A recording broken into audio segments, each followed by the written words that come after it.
ప్రజాస్పందన చూసిన తర్వాత జగన్మోహన్ రెడ్డి గారు మీ అధికారంలోకి రాకుండా ఎవరు ఆపలేరు. సో ఎవరైనా కుట్రలు చేసినా ఇవాళ జగన్మోహన్ రెడ్డి గారు ఇంతకంటే ముందు ఇంత ముందు కంటే కూడా ఎక్కువ సీట్లతో మళ్ళీ ప్రభుత్వాన్ని ఫామ్ చేయబోతున్నారు. దాంట్లో ఎటువంటి సందేహం లేదు. కాబట్టి ఎటువంటి కుట్రలు, ఇటువంటి కుటీల రాజకీయాలు ఇవన్నీ కూడా ఆపితే మంచిదని చెప్పి నేను అందరికీ, ఎవరైతే ప్రతిపక్షాలు ఉన్నారో వాళ్ళందరికీ కూడా నేను మనవి చేస్తాను. ఫస్ట్ పోలీస్ ఇన్వెస్టిగేషన్ ఇమీడియట్ జరగాలి. అది ఎందుకంటే నాకు ఫస్ట్ ఒక టప్ అని సౌండ్ వినపడింది. నేను అక్కడ ఉన్న 40 సెకండ్ తర్వాత సీఎం గారు చేయి పెట్టుకుని కిందకు తోలడం చూశాను. నేను ఇంకా ఇదైందనుకుంటే ఈ లోపు దెబ్బ వెళ్ళి పక్కనే వెల్లంపల్లి గారికి కూడా కంటికి చాలా తీవ్రమైన గాయం అయింది. వాళ్ళ ఇది చాలా తీవ్రమైన పరిణామం, మామూలు పరిణామం అట్లాగే ఉంది కదా. ఇప్పుడు నేను అనుకుంటా ఏంటంటే, ఇప్పుడు వివేకానంద స్కూల్ ఉంది పక్కన, టార్గెటెడ్గా చేయకపోతే అది జరగదు. అది కంపల్సరీ ఏదో కుట్ర ఉంది దీంట్లో. లోకేష్ 600 మందిని హైర్ చేసుకుని ఒక 4 ఏళ్ళ నుంచి ఇదే పనిలో ఉన్నాడు. సోషల్ మీడియాలోనే బతుకుతున్నాడు అతను. కాబట్టి అతను సోషల్ మీడియాలో ఇటువంటి పనులు చేపిస్తాడు, ఎవరి మీద చేపిస్తాను అలవాటు పడిపోయాడు అతను. సో ఇటువంటి దుష్ప్రచారాలు ఇటువంటివన్నీ చేయడం అతనికి అలవాటైపోయింది లోకేష్ అనే వ్యక్తికి. ఇది ఖచ్చితంగా కూడా ఇమీడియట్గా చాలా తీవ్రంగా పరిణమించి మేము ఇక్కడే కాదు ఢిల్లీలో కూడా ఎలక్షన్ కమిషన్ మేము దాన్ని రిప్రజెంట్ చేస్తాం. ఆయన ప్రజాదరణ, జగన్మోహన్ రెడ్డి గారి ప్రజాదరణ వాళ్ళు ఎవరో కూడా తట్టుకోలేకపోతున్నారు. ఎస్పెషల్లీ విజయవాడలో తట్టుకోలేక ఈ ఓర్వలేక చేసినటువంటి పని ఇది. దాంట్లో ఎవరైతే ఉన్నారో దోషులను బయట తీయాలి. ముఖ్యమంత్రి శ్రీ వైఎస్ జగన్మోహన్ రెడ్డి గారిపై ఈరోజు విజయవాడలో జరిగినటువంటి దాడిని ప్రజాస్వామ్యవాదులందరూ కూడా తీవ్రంగా ఖండించాల్సినటువంటి అవసరం ఉంది. ప్రజాస్వామ్యంలో ప్రజల కోసం పనిచేసేటువంటి పాలకుడి పైన దాడులు చేయించేటువంటి ఒక విష సంస్కృతికి ఈనాటి ప్రతిపక్షాలు పాల్పడుతున్నాయని, ప్రధానంగా ప్రతిపక్షాలను ఎందుకు కోట్ చేస్తున్నానంటే, ముఖ్యమంత్రి గారు ఏ జిల్లా పర్యటనకు వెళ్ళినా సెక్యూరిటీ చాలా అలర్ట్ అయ్యి ఆయన సెక్యూరిటీ కోసం పలు చర్యలు తీసుకునేవారు. ఆ సందర్భాల్లో ప్రతిపక్షాలన్నీ గగ్గోలు పెట్టేవి. పరదాల ముఖ్యమంత్రి అని, ముఖ్యమంత్రి గారు వస్తుంటే షాపులు మోస్తున్నారని, ఇటువంటి పలు ఆరోపణలు చేసినటువంటి ప్రతిపక్షాలు ఈరోజు ప్రజాబాహుల్యంలో ప్రజలకు అభివాదం చేస్తున్నటువంటి ముఖ్యమంత్రి గారిపైన రాడిదాడి అంటే అది క్యాటర్పిల్లర్తో జరిగిందా, దేనిది ఇన్వెస్టిగేట్ చేయాల్సిన అవసరం ఉందా అనుమానం ఉంది. ఆ దాడిని మరి ఈనాటి ప్రతిపక్షం ఎందుకు ఖండించలేదు ఇంతవరకు? అంటే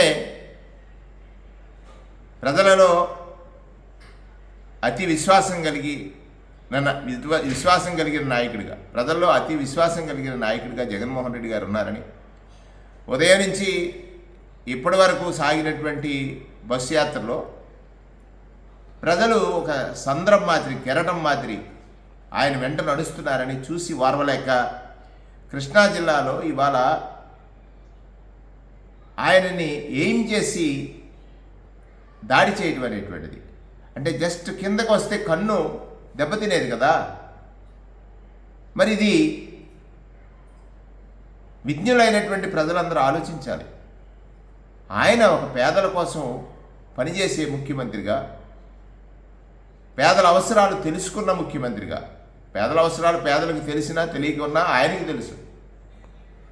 ఇవాళ ప్రజల్లోకి వచ్చినప్పుడు ప్రజలు తండోపతండాలుగా ఆయన వెంట నడుస్తుంటే చూసి వారవలేని కుట్రపూరిత రాజకీయాలకు తెరదీసినటువంటి ప్రతిపక్షాలు ఈ విషయాన్ని ప్రజలు గమనించాలి. ప్రతిపక్ష నాయకుడు నిత్యం అబద్ధాలతో జీవనం సాగించేటువంటి, ప్రజలను మోసగించడమే లక్ష్యంగా ఎంచుకునే రాజకీయాలు నడుపుతున్నటువంటి వ్యక్తి, అధికారం కోసం ఎంతమంది కాళ్ళు పట్టుకోవడానికైనా వెనకాడని వ్యక్తి, దిగజారుడు రాజకీయాలకి వేదికైనటువంటి వ్యక్తి ఈ రాష్ట్రంలో ప్రతిపక్షంలో ఉన్నాడు.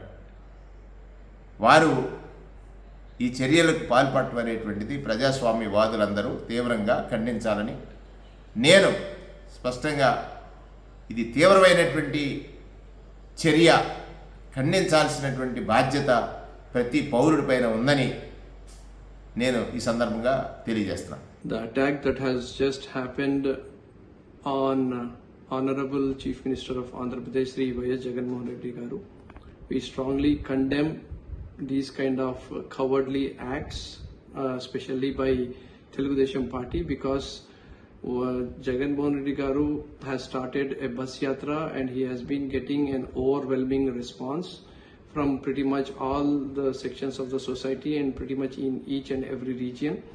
And even in the so-called assumed strong pockets of Telugu Desam Party, and because they are not able to take the fact that the public is again backing Jagan Mohan Reddy Garu the way they have backed him in 2019, before 2019 elections, this kind of cowardly act has been done by Telugu Desam Party sympathizers, and who are behind it, they all need to be bring before the law, and police should take stringent action. And we also want to tell Telugu Desam Party leaders that you cannot win an election, or you cannot win the hearts of the voters by doing this kind of cowardly act. ఈరోజు చాలా బాధ దినమైన రోజు. ఎందుకంటే ఒక పేదవాడు 3 పూట్ల భోజనం చేయాలి, పేదవాడు లక్షాధికారి కావాలని తపన పడిన జగన్మోహన్ రెడ్డి మీద ఈరోజు రాయి ఇసరం, అదేమన్నా కంత మీద కానీ పడి ఉంటే ఎంత డేంజర్ చెప్పండి. అంటే ఒక మనిషిని ఇలా కూడా చేస్తారా? దేవుళ్ళ లాంటి మనిషి జగన్మోహన్ రెడ్డి గారిని, పేదవాళ్ళ కోసం బతికే మనిషిని పెత్తందారులు ఇలా కూడా ఉంటారు, పెత్తందారులు. కానీ వాడు ఎంత స్పెషలిస్ట్ చంద్రబాబు నాయుడు టీము ఈరోజు ట్రైనింగ్ ఇచ్చి జగన్మోహన్ రెడ్డిని అంత వెహికల్ అంత దూరం వస్తాడు, ఎలా నెక్స్ట్ డేట్లు ఈరోజు ట్రైనింగ్ తీసుకొని ఎంత దూరం ఉన్నా కూడా అటాక్ చేస్తారు. జగన్మోహన్ రెడ్డి మీద అంత లాంగ్లో కరెక్ట్గా కొట్టడం అనేది ఇది ట్రైనింగ్ తీసుకున్నది కుట్ర. ఇది నేను చెప్తున్నాను, ఒక్కరోజు ప్లానింగ్ కాదు, ఆయన బస్ యాత్ర రోజు నుంచి ప్లానింగ్ స్టార్ట్ అయింది.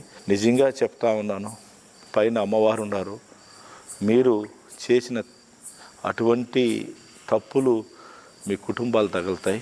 చంద్రబాబు నాయుడు గారు గుర్తుపెట్టుకో, ఇంకా నువ్వు మారవు. నీకు రామారావు నిన్ను పోటు పడటం, ఎంతోమందిని పట్టున పెట్టుకున్నావు. జగన్మోహన్ రెడ్డి కూడా అలా పట్టున పెట్టుకోవాలంటే మేమందరం కూడా ఉన్నాం. ఈరోజు నువ్వేదో చేసి అలా ప్లాన్ చేసినావు, ఇది పద్ధతి కాదు. ఇస్తూనే ఉన్నాడు జగన్మోహన్, చెప్తానే ఉన్నాడు పెత్తందాలు ఇద్దాం అని ప్రూఫ్ చేశారు. కన్ను పోయింటే ఏంటండి, ఇక్కడ తగిలింది కాదు సరిపోయింది, ఒక్కరు కంటి లోపల పోయింటే కన్ను ఏం కావాలి అంటే ఏం చేయాలనుకున్నారు? మనిషిని సంపాలని చూశారు, అది ఇక్కడ పడింది. చాలా తప్పు ఇది. ఇటువంటి చర్యలు మేము సీరియస్ తీసుకుంటున్నాం. మర్యాద ఉండదు మీ అందరికి కూడా. ఇటువంటి చేయాలంటే ఒక్కరోజు కూడా మీరు రోడ్లో తిరగలేరు, ఒక్కరోజు కూడా తెలుగుదేశంలో ఒక్కడు కూడా రోడ్లో తిరగలేరు. కబడ్దారు, మర్యాదకి వార్నింగ్ ఇస్తున్నాం. నీకు నీ బ్యాచ్కి అంతా కూడా నువ్వు అరికట్టలేకపోతే యుద్ధం దిగినప్పుడు ధర్మ యుద్ధం చేద్దాం. నువ్వు ఓట్లు అడుగు, మేము ఓట్లు అడుగుతాం. ఎవరికి ప్రజల సైడ్ ఉంటారో వాళ్ళే గెలిపిస్తారు. ఇదేంది ఇది ముష్టిద్దామా? ఇదేంది ఇది మనుషుల్ని చంపేసి గెలవాలంటారా? ఈరోజు పథకాలు తీసుకున్నదంతా జగన్మోహన్ రెడ్డి రూపంలో ఉండే మనుషులే, అంత ఈజీ కాదు. జగన్మోహన్ రెడ్డి గారికి ప్రజలందరూ ఆశీర్వాదం ఉన్న రోజులు ఆ భగవంతుడు ప్రజలే కాపాడతారని తెలియజేస్తున్నాను. ఇటువంటి చర్యల్ని మేము తీవ్రంగా ఖండిస్తున్నాం.